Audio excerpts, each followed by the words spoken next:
I don't know if I'm being sensible or financially hurtful, so I thought I'd run it by some strangers on the internet before I bring anything up to him. Me, 28-year-old female, and my boyfriend, 30-year-old male, moved to a new house a few months ago. We had to live with his parents for the last year before that, so finances never really came up. We've been together for 10 years and never really had any arguments about money, but we have a son now, 3-year-old male, so things have changed since then. Our current situation is that I work full-time and he is a stay-at-home dad. Originally it was the other way around, but working ended up being much better for my mental health and he hated his job, so we both like it this way. But I do remember how depressing it is having no income of your own and having to ask for pocket money every time I wanted to buy something. Because of this, I make sure everything is done fairly. I take the rent money and put that straight into our joint account. The rest is split 50-50. But since we've lived in our new house, I've noticed he's been really iffy with money. He's really into a certain game, and he's spending money we don't have on it. I've noticed charges keep popping up on the joint account, which is only for bills, and he said it's an accident because he's got the card linked on PayPal, but after I nagged him to unlink it, suddenly it's Amazon charges popping up. Then this month my car didn't pass its MOT, and I had to spend all the money I'd saved since moving here, around $500 on the repairs, which left me broke. Now we can't afford food until I get paid, because it turns out he spent $300 and his whole $200 overdraft on the game this month, leaving nothing for emergencies. He used to be just as good as me at saving money, but over the last year, all his money is going either to this game or the bookies. The only reason we were able to move out was because I saved up the whole deposit for the house out of my 50% of my earnings. What I'm thinking is that I should pay the rent and bills from an account he doesn't have access to, plus put an amount in my savings before splitting the rest 50-50. But that won't leave him with much at all, and that does feel mean. But it means we'd have emergency money when we need it. Just to add, I do the food shopping, so his only outgoings are things like his phone bill and the occasional nappies milk from the corner shop when needed. TLDR, would it be financially hurtful to have complete control over money and the bills if I don't think my boyfriend can be trusted not to blow his half of it? Now, for a few comments before the update. Comment 1. What I'm thinking is that I should pay the rent bills from an account he doesn't have access to. Do it, not the idiot. It's not financial abuse. It's preventing your partner from blowing your rent and food money on gaming and Amazon crap. I'd say the same if the sexes were reversed, just to prevent that argument. Again, comment 2. Not the idiot. I don't think this is financial abuse because he's demonstrated he's not capable of managing them. However, what would be the plan for him to change the behaviors he's displaying? Do you think being a SAHD has been bad for him mentally, and this behavior is a symptom? Comment 3. In most circumstances, this would be fiscal abuse, but he's literally blowing hundreds of dollars a month on a game that's eating out of your family's savings. The in-game payments are a luxury you can't afford right now, so I believe it is fair to restrict it. Now, for the update. After much contemplation and an outpouring of advice from this community, I decided to have a deep, open conversation with my boyfriend about our financial situation and his spending habits on the game. It was tough to start, but I did my best to approach the subject without any blame, focusing instead on our shared goals and the future we're building together. To my relief, he was receptive and actually admitted to feeling overwhelmed by the transition to stay-at-home dad. He shared that the game had become a sort of escape for him, a way to feel in control when everything else seemed to be changing. It was an emotional moment for both of us, and understanding the why behind his actions helped us to start finding a solution together. We agreed to create a budget that gives him some personal spending money while ensuring our bills and emergency savings are the priority. We also found a free financial planning workshop for couples at our local community centre, which has been a great help in learning how to manage our finances as a team. But the best update I have to share is about his relationship with our child. We've set up a weekly Dad's Adventure Day where they explore different parks and libraries, and it's been wonderful to watch them bond. He's found joy and purpose in his role beyond the game, and our home is filled with stories of their mini adventures each day when I get home from work. Seeing the positive changes, I never went through with taking over the finances. Instead, we review our expenses and budget together weekly, making it a joint effort. It's brought us closer, and we're both learning and growing through this process. Lastly, we managed to slowly replenish our savings, And when the car needed another minor repair recently, we were able to cover it without stress. It's been a journey, but I'm proud of how we've come together to tackle these challenges head on. Thank you to everyone who offered support and guidance when I needed it most. Now for the comments. Comment 1, not the idiot. Kudos for having a mature convo instead of just blowing up at him. It's super cool how you both turned a potential nightmare into a bonding experience, setting up a budget and attending financial workshops. That's couple goals right there. Plus, it's wholesome that he's spending more quality time with the kiddo. You guys are setting up for a solid future, and that's what family is all about. Comment 2. You're the idiot for not addressing this sooner. You let him get away with irresponsible spending while being a stay-at-home dad, and that's not a free pass to ignore financial responsibilities. It's good you fixed it, but letting it slide until it became an issue? Not cool. It's important to nip these things in the bud before they become bigger problems. Comment 3. Not the idiot. You didn't just tackle the problem, you turned it into a growth opportunity for your relationship. Reviewing the budget weekly is such a smart move. It's like a mini date where you both get to focus on building your future together. And him bonding with your child more, that's the cherry on top. You've managed to strengthen your family dynamic and financial health at the same time. Now, for the next story. Last week, my girlfriend made plans to hang out with her friends on Saturday evening. Since she was going to be out, I decided to plan an online hangout with my friends during that time. She also knew about my plans for the hangout. On Wednesday, my girlfriend expressed that she was feeling sad and depressed, and each day it has been getting worse for her. I have been trying to do everything I can to help her, including going out every day to get her comfort food. I would ask her if there is anything I can do to cheer her up, but she would usually say no, or that she didn't know what would help. On Saturday itself, my girlfriend changed her mind and decided not to go out with her friends in the evening. I asked her if she wanted to join my friends later that evening, and she said she would think about it. However, as the night went on, she realized she was too tired and went to sleep 30 minutes after my friends started using Discord. I had a fun night with my friends, but my girlfriend was upset with me for deciding to have the hangout while she was feeling sad and depressed. She told me that I should have cancelled my hangout night with my friends. I didn't want to argue with her because of how she was feeling, so I just apologized while she continued to admonish me. Personally, I don't think it was fair of her because she never indicated to me that she didn't want me to have the hangout, and she even showed some interest in joining. Additionally, she fell asleep before we even did anything, and I just don't know. Now, for a few comments before the update. Comment 1. Not the idiot. She's depressed and needs to deal with her feelings and issues. You cannot and should not stop living your life because of this. The best you can do for her is to acknowledge the fact that it's hard for her and help her to get help. Comment 2. Not the idiot. She changed all her plans. She went to sleep within 30 minutes. What is her problem? Did you have to go to bed with her? Now for the update. The day after that whole hangout drama, my girlfriend wakes me up with breakfast in bed, pancakes, bacon, the works, and apologizes for the whole ordeal. Says she's been under a ton of stress and she didn't mean to lash out at me. I thought, cool, we're back on track, right? Wrong. Later that week, she loses her job. Massive layoffs, and she's devastated. I'm doing my best to support her, but it's like walking on eggshells. 2 days after the job loss, she tells me we need to talk. I'm bracing for a breakup, but instead she hands me these 2 tickets. She'd won an all-expenses-paid weekend getaway from some radio contest she entered months ago. Our bags are packed and we're off. The trip is like something out of a movie. Perfect weather, romantic dinners, walks on the beach. It's like we'd hit the reset button on our relationship. We come back home feeling like a power couple, ready to take on the world. But reality hits hard. We find a notice on our apartment door. Rent's going up, way more than we can afford, especially with just my income.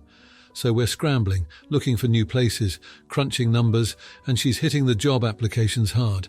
But then, out of nowhere, her old boss calls her up. Turns out one of the execs who orchestrated the layoffs got caught up in some scandal, and there was a big shuffle. They want her back, promotion and raise included, to help clean up the mess.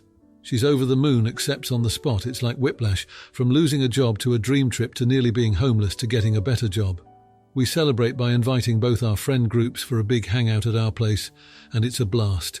Everyone's getting along, my girlfriend's laughing and smiling, and it feels like we've just been through a storm, but we're coming out stronger.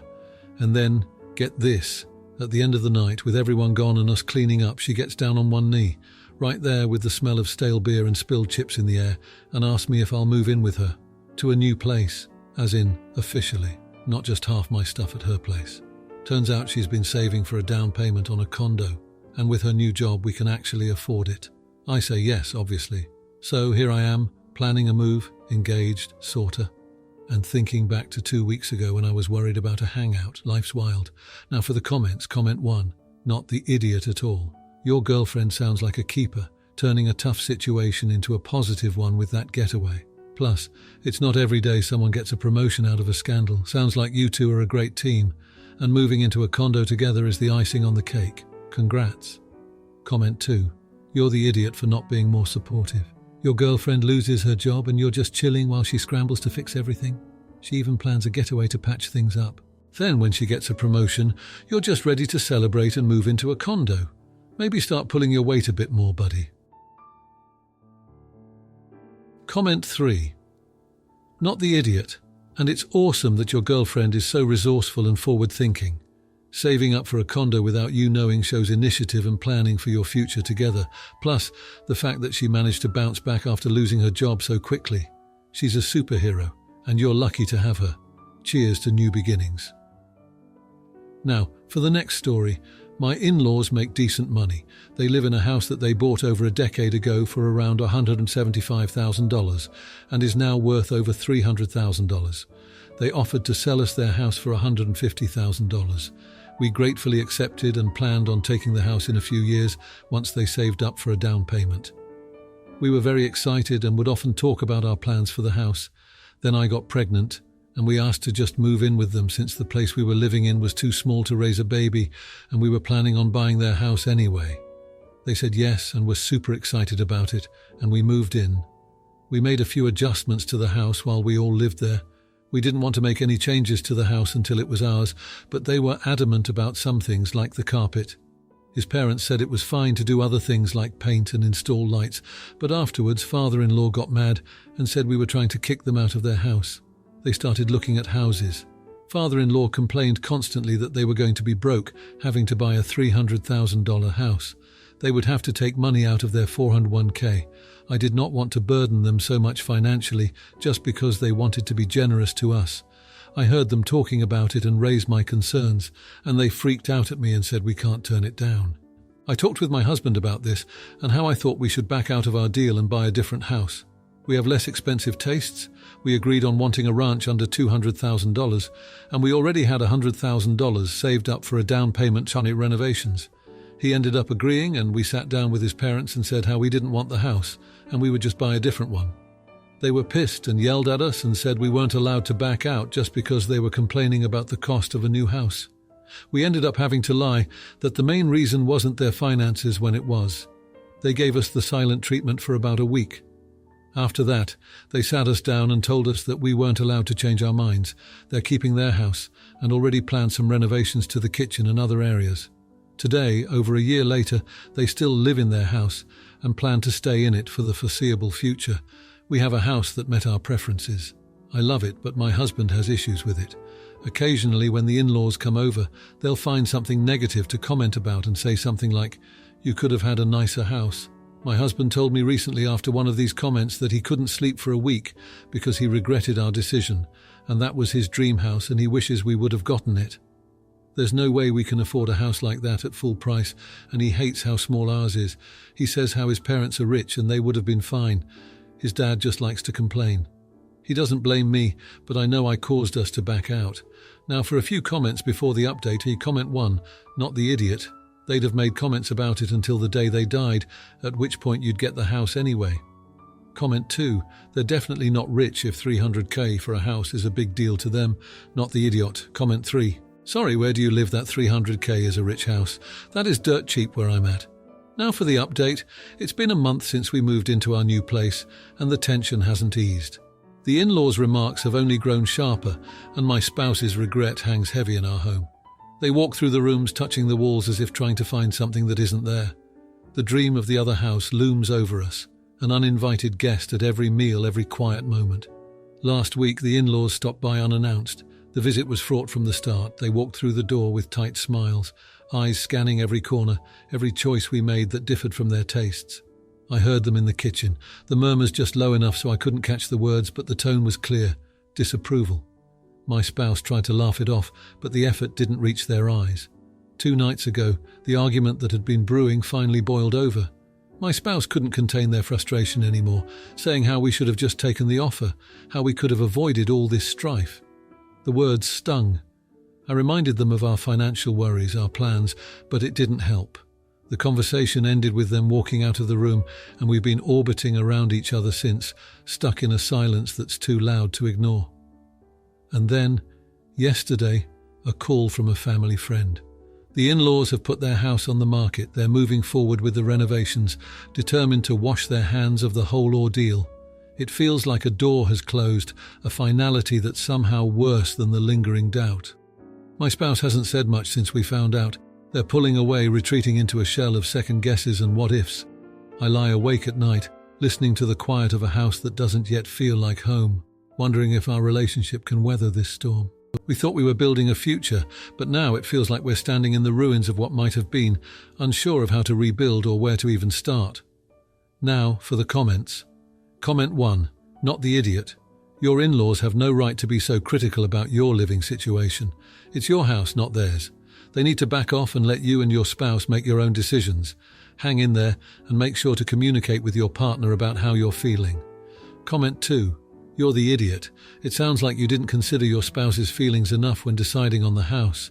Moving is a huge step, and if they regret the decision, it's a big deal. You both need to be on the same page, and it seems like you pushed your own agenda without enough compromise. Comment 3. Not the idiot. It's not fair that your in-laws are stirring the pot and making things worse. You and your spouse need to stick together and face this as a team. Their decision to sell their own house is theirs to make, not something for you to worry about. Focus on your relationship and don't let outside noise shake your foundation. Now for the next story. I have been thinking about this the last few days, so I decided to post this here. Last week I had Thanksgiving dinner with my family early. It's a family tradition. I, a 21-year-old male, have been going to college, and I only get to see my family during the holidays. They were asking me how things are going and stuff like that. I don't really remember what led to it, but my dad eventually makes a hateful comment about how gay men are weaker than regular men. I asked him about one of my best friends, Tom, not his real name, who happens to be gay and someone my dad has met multiple times. For context, Tom is a big guy, goes to the gym multiple times a week, and works in a warehouse moving heavy boxes. I don't remember the exact wording he used, but he responded by something like, they only hired him to meet their diversity quota, and a real man would do his job 10 times better. I was taken aback when I heard this. Tom is a really great friend, and someone who is very important in my life. I cleaned up my stuff, said my goodbyes, and then left.